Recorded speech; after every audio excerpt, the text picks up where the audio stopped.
40 Montréal et je suis très heureux d'avoir, il est de retour de l'Espagne avec le docteur Ali, chirurgien esthétique. Docteur Ali, bienvenue. Merci, bonjour. Bon retour. Merci, oui, je sais, c'est difficile. Oui, On est de 38 degrés, oh, 11 degrés ici le dimanche. C'est vrai. C'est quand même très on se dit, coudonc, je suis-tu dans le bon pays? Qu'est-ce Oui, qui s'est passé? J'ai manqué Exact. quelque chose. On était quand même au début septembre, fin août. Oui, Ah, voilà. Docteur Ali, on a un sujet très particulier aujourd'hui, puis en même temps, je sais que c'est devenu, j'étais en vacances aussi, on va parler du lifting brésilien des fesses, donc le BBL. Et je veux savoir, en commençant, qu'est-ce qu'un lifting brésilien pour les fesses? Alors, le lifting brésilien pour les fesses, ça inclut deux parties. OK. La première partie, c'est d'enlever le gras, de faire la liposuction.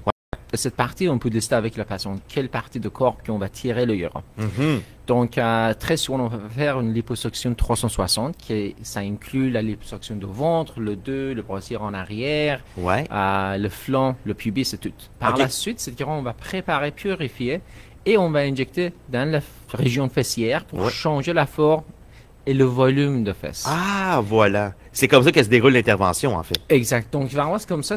Il y a plusieurs avantages. L'avantage principal, c'est que, vous allez changer votre forme, Mhm. tirer le gras surplus que vous n'aimez pas. Ouais. Et à la même temps, les parties que, quand même, dans le gym, très souvent, on ne peut pas faire à cause de génétique et tout, on peut arranger avec ce transfert, avec ce Ok. volume. OK. Et la tendance, j'imagine, c'est avoir la petite fesse bombée, un peu. C'est ça qui est... Mais c'est très bonne question. C'est Ouais. très intéressant. Ok, ok. Ça a changé. Pendant les Pour vrai? dernières 2-3 ans, Ah. c'est vraiment ça a changé. Ok. Au début, entre 2018 2021, c'était très populaire d'avoir les fesses un peu plus gros, Ouais. plus courbées, plus de volume. OK. Les dernières 2 ans, ça a changé. Je pense, une raison, c'est vraiment ce Kardashian. Ah oui, c'est ça. C'est vrai. Il a perdu le poids et beaucoup de gens qui commencent à Ah, penser oui. aux petites fesses, Ah. plus athlétiques. OK, C'est ça qu'on se OK. parle. Ah bon, OK. Donc, ouais, parce que Kardashian, on sait très bien que c'est... elle a fait une tendance, évidemment. On a pu voir ça sur quelques photos si vous googlez. C'est ça. Et par la suite, avec le perte de poids, Oui. les fesses, ça diminue le Oui, volume. ben donc, c'est ouais, ça, ouais. exactement. Et qui peut être candidate pour un BBL? Si vous êtes dans un bon état de santé Ouais. et votre expectation vraiment sont réalistiques, c'est-à-dire il y a les limites avec la chirurgie. Ouais. Donc, si une personne vient voir avoir 3000, 4000 de volume dans chaque fesse, ça, c'est pas réalistique. Et Ouais. ça peut arriver quelque temps. Donc, OK. l'expectation réalistique avec une bonne santé. Par la suite, vous devrez avoir assez graisse. Ouais. OK. Parce qu'imaginez, on travaille avec le gras. Donc, Mhm. on tire le gras. Si vous n'avez pas assez le volume, on ne peut pas changer la forme Ouais. et le volume de fesses comme il faut. Mhm. Il y a une chose qui s'appelle skinny BBL. Ça, c'est pour les gens qui sont plus petites. OK. mais on travaille plus avec changer la forme. Donc, en faisant d'enlever le gras autour de fesses, Mhm. le fesse, ça vient un peu plus, ça ressemble un peu plus gros. Ah, OK. Donc, sans ajouter beaucoup de volume, Ouais. on peut changer quand même l'apparence de fesses parce Ouais. qu'on a enlevé beaucoup de gras de flanc, le sacrum, le pubis. Donc, la fesse, vous allez regarder, oh wow, elle a eu une BBL, mais vraiment, c'était juste Ah oui? beaucoup plus la liposuction. Ah, c'est bon, ça. Mais en général, vous devrez avoir assez de Mhm. graisse. Ouais, parce qu'il faut pas que ça soit trop gros, parce que si on s'assoit et on bondit, c'est pas bien. Voilà. Et de plus, si vous êtes exact, si vous êtes un peu de surplus, ça marche pas Oui, très bien. exactement. Et combien de temps dure la récupération avec un BBL?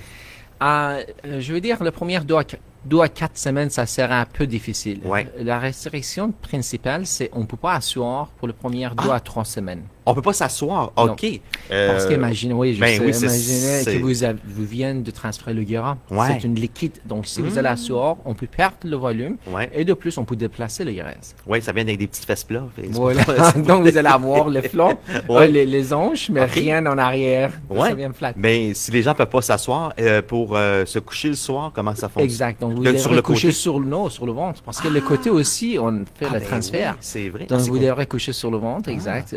Idéalement, jusqu'à 2 mois. Pour s'asseoir, ça vient avec vraiment très souvent une coussin de BBL. Ah oui. C'est une coussin qu'on utilise pour éviter que la fesse, ça touche le chaise. Ah oui. OK. On le met en dessous des genoux et par la suite, votre fesse est dans l'air. OK.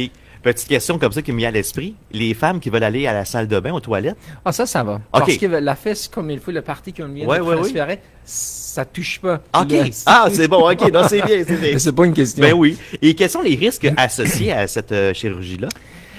Il y a le risque d'anesthésie, comme toujours, toutes les Ouais. chirurgies, et il y a le risque chirurgical. Le risque chirurgical principal, c'est l'infection, hématome, ça arrive très, très rare. Ouais.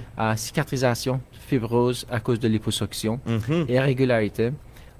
Donc ça vient beaucoup plus avec l'expérience de chirurgienne. OK. Un risque, c'est très connu et les gens parlent très souvent dans le réseau social, c'est le embolisme embolisme oui. graisseuse. Ouais, ouais, Une ouais. jeune dame était en sud, Mhm. par la suite décédée à cause de BBL et tout. Ah oui. Et ça, je pense que jamais ça arrivait au Canada, mais il y a des techniques pour éviter ça. Donc, J'imagine. très souvent, les gens utilisent le chiffre 1 sur 3000 pour décès de BBL, mais c'est pas vrai. Ouais. Cet chiffre, c'était réétudié 2 fois. Et le dernier chiffre, c'est 1 sur 20 000 d'avoir un potentiel OK. de décès. Que c'est moins de abdominoplastie. Mhm. C'est-à-dire le BBL, c'est plus safe, plus secure OK. de l'abdominoplastie, qu'on fait ça très souvent. Donc, votre chirurgien, il doit avoir l'expérience, Ouais. avoir la connaissance, c'est où il faut mettre le IRA Mhm. et à quel moment il arrête. Ah, OK. Ouais, c'est ça, parce qu'à un moment donné, il faut arrêter. Parce que Ok, c'est pour ça que ça vient les complications. Oui, oui, très oui. souvent. Ben, c'est ça. Et il y a des gens aussi qu'on en avait parlé dans l'année dernière chronique aussi, c'est que, tu sais, il y a des prix attachés à ça. Il y a plusieurs coûts, plusieurs frais. Mais si on voit qu'il y a un prix tel et que là, on a vraiment quelque chose de réduit à presque 75%, on se pose des questions puis on fait attention là-dedans. Prochaine question. Combien de temps les résultats du BBL durent-ils si on se fait la chirurgie? C'est-tu à vie? Ça dure combien de temps? Très bonne question. Et ça, c'est une question qui ça arrive très souvent. Ouais, hein? L'avantage de BBL, c'est que vraiment, si vous allez garder votre poids stable, ça va durer toute votre vie, presque. Avec le poids. Avec OK. le poids. Donc, Ah, si oui. vous allez grossir, le guérot, c'est où? Dans la fesse. Ah, ben oui. Donc, la forme, ça peut changer. Ouais, c'est ça. Donc, idéalement, d'avoir le poids stable, avoir un poids quand même assez bon pour le faire, le BBL. Et par Ouais. la suite, garder ça, quand même, vous pouvez perdre un peu de poids. Mais si vous allez grossir trop, vous allez venir avec les irrégularités sur le parti qu'on a fait la liposuction. OK. Si vous allez perdre beaucoup, le volume de fesses, ça peut diminuer énormément. Mhm. Par la suite, vous allez dire, oh, j'ai besoin de plus de volume. Oui, c'est ça, exactement. Et on parle des cicatrices. À quoi ça ressemble, les cicatrices? Est-ce qu'elles sont apparentes ou pas? Pas du tout. OK. Vraiment, les cicatrices de 2, 3 à 5 mm maximum. Ah ouais? Cachées dans le parti, dans le pli de corps, dans le nombril, en bas dans le parti inguinal, Ouais. en arrière dans le sacrum, en autre habituellement dans le brassière, et vraiment c'est tout. Ah, Donc, quand vous allez regarder la personne par la suite de chirurgie, quand même tout de suite, après quelques semaines, c'est pas possible de voir la cicatrice. Ça, c'est l'avantage c'est bon, de ça. vraiment le BBL. Parce ouais. qu'on veut pas voir les cicatrices. Surtout les femmes, tu sais, on sont en maillot, en bikini, puis on sait que maintenant, les bikinis sont encore plus courts que c'était à l'époque, donc c'est plus apparent, ben Ouais, voilà. Quelle quantité de graisse injectée dans les fesses et qui était absorbée aussi par le corps? Très bonne question encore. Alors, ouais, c'est vrai, parce que c'est les questions qui s'arrivent très Ben, souvent c'est avec sûr, les patients. ouais. Habituellement, on perd environ 20 à 40% de volume. OK. Donc, c'est-à-dire toujours, tout de suite, pendant la chirurgie, on met un peu surplus de gras, Ouais. un peu plus de gras. C'est enflé, j'imagine?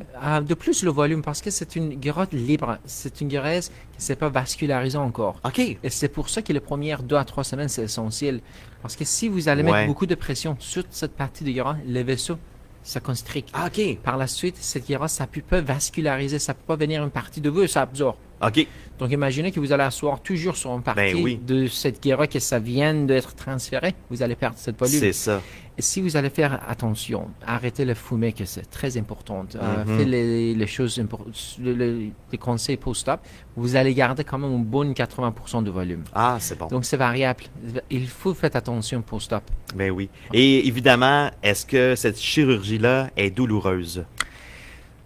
Oui, pour la liposuction, mais c'est tolérable, très Ah ouais? tolérable. Donc, Ok. la douleur, ça raison presque une liposuction de 360. Mhm. Et la lipo, ça brûle quelques temps, ça fait mal à cause de canules qui en aspirent le gras. Oui. Mais c'est très bien soulagé avec l'antidouleur. Ok. La première, quand j'ai dit 3-5 jours, quelques temps, c'est un peu difficile. Ouais. Je pense que la difficulté principale, c'est pour n'asseoir Oui, s'asseoir, hein, ça, c'est ça. c'est... Ouais. Les gens viennent un peu inconfortables. Les Oui. gens viennent un peu pas à l'aise. Ouais. On est habitué à s'asseoir toujours. Ben, c'est sûr, juste pour le travail, tout ça. Puis on peut même pas faire du télétravail parce que le télétravail, il faut être assis, donc on le fait debout. Début ou sur le ventre. Wow. C'est ça. C'est ça. Toute la journée. Exactement. Dernière question. Quels sont les soins post-opératoires nécessaires après un BBL? Quand on se parlait, évitez de asseoir les premières 2 à 4 semaines, gardez votre poids stable. Les premiers 2 mois, idéalement, on ne perd pas le volume, on ne perd pas le poids. Okay. Donc, on va garder un poids stable. À partir de 2 mois, on peut aller dans le gym, commencer à perdre le poids surplus qu'on n'aime pas. Ouais. Les premiers 2 mois, on ne fait pas la diète. Ça, c'est bon, parce que moi-même, j'ai et d'apporter un gain. Donc, pour la liposuction, il faut apporter un gain. La gain, ça va vous donner un résultat beaucoup plus beau. Diminuer l'inflammation, diminuer la douleur. Le massage lymphatique, ça aide aussi, parce que le massage lymphatique, en faisant pousser l'inflammation, l'enflure, la douleur, l'inflammation, ça vient de moins. Oui. Et de plus, votre résultat esthétique, ça vient beaucoup plus beau. OK. Donc, massage, apporter la gaine, éviter l'asseoir et garder une bonne diète. C'est bon. En fait, ça, c'est tout le temps, mais évidemment pour les premières semaines. Docteur Ali, un gros merci à vous. C'est toujours un plaisir de se rencontrer. Bon retour de vacances. Bon retour au travail, évidemment. Et puis, on se reparle, nous autres, la semaine prochaine, jeudi, aux alentours de 7h. Merci Parfait. beaucoup. Merci, Liane. Merci encore. Oui, et en terminant, est-ce que si les gens veulent communiquer avec vous, c'est de quelle façon qu'on procède? Ils sont capables d'appeler la clinique à 514-36-7887 ou nous trouver sur le site web Station L ou Dr. Ali Izatpana par l'Instagram, Facebook ou le Google. Excellent. Un gros merci à vous. À jeudi prochain.